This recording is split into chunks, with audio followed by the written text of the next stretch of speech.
Yo, so we back in for another edition of F-ya-Motha. This episode, we're actually going to talk about two things. The first thing is going to be real brief.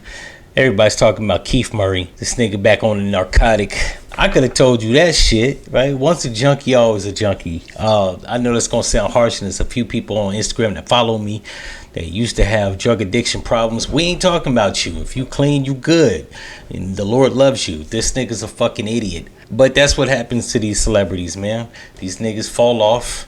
They start reminiscing about the good old times, and hey, you know what I'm saying? They need some form of escapism. It's either that or they fuck around and call this number, 1-800 do the Lord's work. This nigga already said was like a whack ass rapper from the early to mid 90s.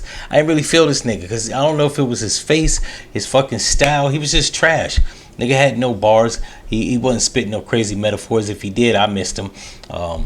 Out of the Def Squad, the only nigga I really liked was Eric Sermon and Redman. So this nigga was trash. In any event, new news. We got, I think it was a shop in the hood, right? Little wing shop or some hole in the wall restaurant, places you don't go after 9:30. You run the risk of getting fucked up. Some nigga was arguing with a bitch and he ended up putting his hands on her. Matter of fact, I'm gonna let y'all see the video. Get your food!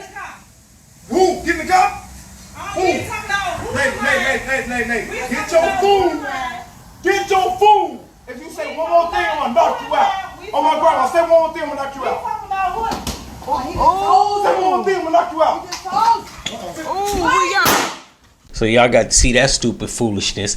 This nigga was running his mouth, getting all emotional with the bitch. Now I know black women piss niggas the fuck off. They've been known to piss me the fuck off. But I'm a man. I ignore they stupid asses. I get my food and get the fuck on. This nigga couldn't do that.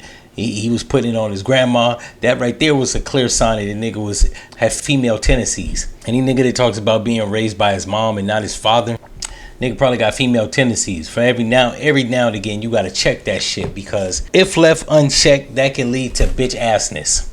And you see this nigga punched her without provocation. Now I'm not against hitting hoes. I don't condone hitting hoes, but I'm not against it. I'm neutral on the situation. I really only believe in beating bitches up in self-defense. If they're not attacking you, you good. Not because you get emotional, bitch get under your skin. You gotta walk away from shit like that. Now, I ain't hit a bitch since I was 23. You already know how old I am if you fucking follow me. I ain't put my hands on hoes because I've managed my anger and disciplined my fucking self.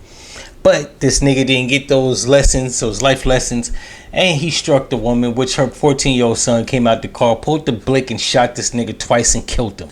There's a lot of ways I don't mind going out. Shot in the fucking back by a 14-year-old ain't one of them. You will be forever memorialized and memorized and immortalized as the hoe-ass nigga that was killed by a kid. That's almost as worse as getting raped in prison and murdered. It's tragic. There's a lot of ways to go out. Those shouldn't be the one. Especially shot by a kid. I mean, you was a whole hoe ass nigga.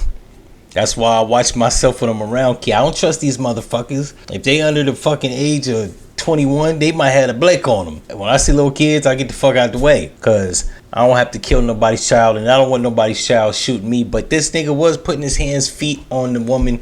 So 14-year-old did the only thing that a real nigga could do. Now he gonna get charged with murder, him and his mama. But more than likely, he gonna get some juvenile time. They gonna reduce the shit. He gonna be good. He gonna be back on the streets by the time he 18. The moms is probably gonna reduce all that shit. They charged the bitch to scare her, but we seen from the video, she was being attacked.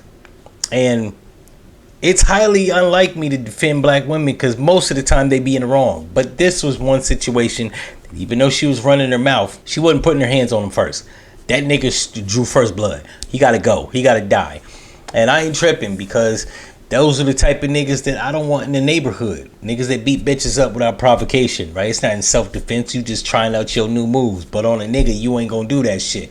That's bitch assness. And in the words of Umar Johnson, since Umar Johnson wanted to say that we need to save these hoes and be stepdaddies and shit, even this hoe ass nigga don't believe that shit, because he said this shit back in the days. And fellas, I want to be clear now. When we go back to take over the community, because we're going to have to do it, gentlemen. And I know some of us love our children, but some of our children are so far gone that we're going to have to put some of them to sleep in order to take back the neighborhood. But I'm telling you, as a psychologist, I'm not going to be able to psychologize all of them on the corner. Some of them going to sleep. Fuck God! Yeah, he is not going to be able to psychologize all these niggas. Some of these niggas got to go to sleep. Well, this 14-year-old nigga put that nigga to sleep. He did the Lord's work. In any event, spending my thoughts, ideas, and opinions. If you like this episode, click the link, turn the notifications on, and as always, share on all social media platforms. I'm the fuck out. No.